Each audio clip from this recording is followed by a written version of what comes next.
With no less than 12 individual Group 1 winners in the lineup, the Racing Post described this year's Golden Jubilee as arguably the classiest sprint ever run in Britain.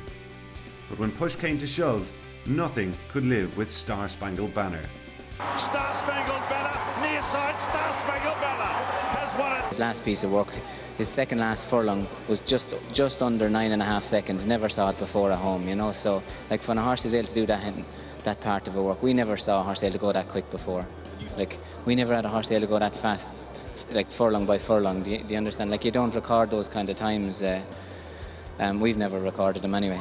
I remember saying to my co-commentator Richard Hoyles before the Golden Jubilee that this was just about one of the best sprint fields we could ever remember, and Star Spangled Banner beat them all. Next stop for the striking chestnut was Newmarket's July course, for what is regarded by many as Europe's premier sprint. Star Spangled Banner digging in here to win the July Cup. The time was a near record, and faster than previous winners Oasis Dream, Annaba and Green Desert, who have all gone on to make their mark at stud. Remember, of course, that these Group 1 successes were achieved before Star Spangled Banner reached his 4th birthday, yet he carried the same as the European-bred older horses. Remember also that his July Cup win came at the end of an 11-month spell, during which he'd been first past the post in 7 of his 11 starts. Effectively a Southern Hemisphere 4-year-old competing on disadvantageous weight for age terms during our summer campaign. So effectively, the earlier he was winning, the slightly better those performances in all probability. Well, Star Spangled Banner had to have some incredible constitution to do what he did, having been shipped across from down under. And his performance in the July Cup was particularly special, I thought, the way that he showed that blinding pace to get across that far rail. And I stood next to him in the parade ring at Haydock on the day of the Betfred Sprint Cup, and the horse had a real aura about him, an enormous physical presence, and almost as if to say to the other sprinters, what on earth are you doing in the same parade ring as me? Back in the Coalfield Guineas, he showed he had the class to stay a mile, winning in a faster time than multiple champion sire Reduced Choice. Still Star Spangled Banner at the 100 metres from Carrara Manhattan Rain. They're not going to get him. Star Spangled Banner all the way over 2 lengths. Then, back at Coalfield, he scored again at the highest level, this time over 5.5 furlongs in the Oakley Plate. Star Spangled Banner leads a charge with Avenue getting up along the inside. Hitway flashing home. Eagle Falls starting to swamp them now. Aranos pushing through. What's going to win this? They hit the line. Star Spangled Banner. A winner between 5 furlongs and a mile in Australia, so a horse with great versatility, a horse of terrific presence as well. When he walked around the parade ring, you know, he really just tended to fill the eye and really stood out a little bit on looks. But as well as having the speed and toughness often associated with the Australian breds, Star Spangled Banner has class and quality in abundance. A higher rated sprinter than his sire, grandsire and great-grandsire Danehill, Star Spangled Banner also hails from one of the most consistently successful families in Australasia over many generations. His close relative Haraldson also enjoyed Group 1 success at Royal Ascot, while Elvstrom notched up no less than 6 Group 1s, including the Dubai Duty Free. A tremendously imposing horse to look at. I saw him first when we visited Ballydoyle, and you couldn't fail to be impressed by his physique, and you knew he was by Choisir before you'd even asked the question, because he had that make and shape about him, pure strength and power and speed, everything a sprinter should be. Aidan was raving about him, said he was doing 9-second furlongs and so forth at home. I think in terms of sprinting, Star Spangled Banner was probably just about the best sprinter we've seen in this country since his sire Choisir, that season where Choisir locked horns with Oasis Dream. They were 2 very superior sprinters, and I think Star Spangled Banner was probably the best that we've seen since. So he's got pedigree, confirmation, he's got top-class performances you know, on 2 different continents. He must have a lot of appeal. Think speed and toughness. Think class and quality. Think Star Spangled Banner.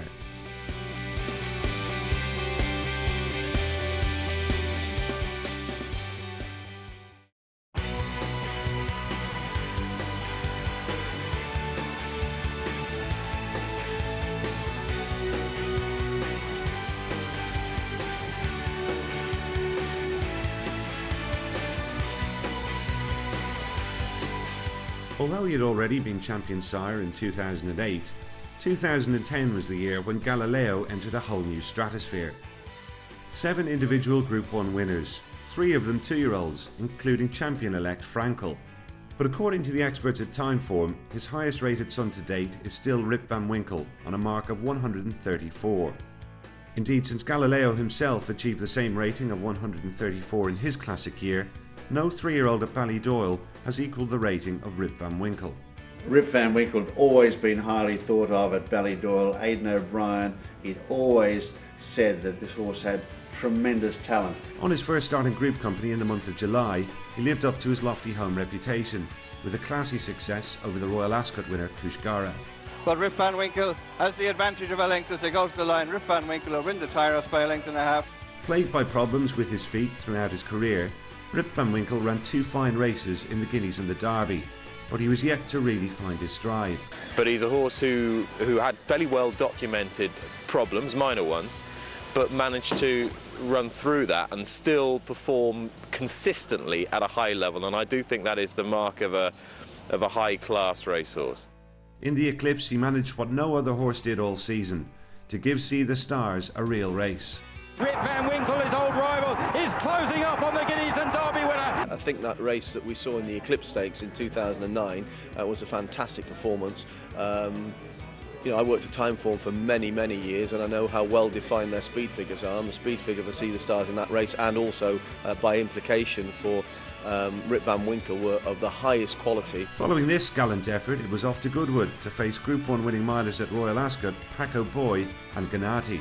As they run down towards the final furlong, Rip Van Winkle from Paco Boy, Gennady beaten off back in third. It's Rip Van Winkle who's holding on from Paco Boy, and it's going to be another Sussex Stakes for O'Brien and Murta, and Rip Van Winkle wins in terrific style. And from some way out, the result was not in doubt. His Sussex Stakes performance was rated superior to that of See the Stars in the Guineas, and earned him the title of European Champion 3-year-old miler. He was an exceptional 2-year-old. He had all the makings of being a great 3-year-old. He's a huge stride, he's a rhythm horse, fantastic galloper, great heart. Next up was Ascot for the QE2, where he justified long odds-on favouritism. It's Rip Van Winkle shortening stride. Zakindo on the outside trying to pick him back. Rip Van Winkle's digging. He's digging deeper. He's found it. And Rip Van Winkle has pulled it out of the fire. Yes, typical Ballydoyle horse. Courageous, brave. You know, Aidan, you know, works hard on these top horses, and they always, say, when they come to the big day, they're always there ready to really fight. It's the early speed he has and the way he cruises, and then like he's courageous at the end of it. So if you have a horse that with that high cruising speed, like I said, like unless we had a Group 1 sprinter today, we wouldn't have had any horse be able to lead him. Rip Van Winkle's third and final Group 1 success came as a 4-year-old in York's Juddmonte International, where he bettered 6 different Group 1 winners, including the sponsor's dual champion stakes winner Twice Over, and the same owner's Prince of Wales' stakes winner Byword. Entering the final furlong, Twice Over on the far side of Byword. Rip Van Winkle is still inching closer as they race up towards the line. Twice Over, Byword. Here's Rip Van Winkle storming home on the near side. Rip Van Winkle will get there. Rip Van Winkle wins the Juddmonte. Rip Van Winkle is clearly a horse who demonstrated that day he's got a bit of everything, in fact quite a lot of everything. So he's got that acceleration, he's got those guts, he's got that tenacity, and he's got that determination, and what a magnificent looking beast as well, isn't he? So he really did stamp himself on the memory that day. Rip Van Winkle's top race record and impressive physique are augmented by a fine pedigree. In addition to being a son of a champion sire, Rip Van Winkle also comes from an outstanding female line, which traces to the champion 2-year-old Mesopotamia.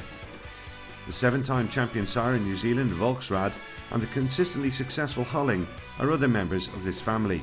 He's got an interesting pedigree as well by Galileo out of a Stravinsky mare. So there's a blend of stamina, or middle distance stamina, and speed in his pedigree, which will make him an interesting prospect at stud. I mean, Galileo with speed, but with the versatility to run well in races like a Derby, and considering also, you know, if you think of one of the oldest cliches in racing, no foot, no horse, he did all that as well during his 3-year-old campaign with problematic feet. And I think that says an awful lot about A, what he achieved, and B, you know, the possibility that it could have been even more. Galileo has proven remarkably successful with mares by Danehill and others from the Danzig line, and there's every reason why Rip Van Winkle should be the same. Precocity, speed, class, looks and pedigree Rip Van Winkle lacks for nothing. Now all he needs is your support.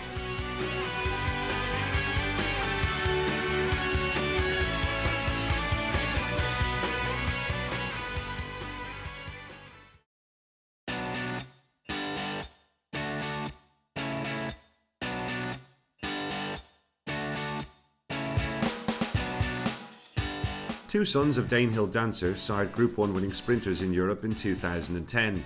Alfred Nobel is a Group 1 winning 2-year-old by Danehill Dancer. And what's more, he's from the immediate family of world champion New Approach. You know, he got loads of speed, always showed loads of speed. His dam is out of the high-class Dazzling Park, herself a daughter of the brilliant 2-year-old and 3-year-old Park Express.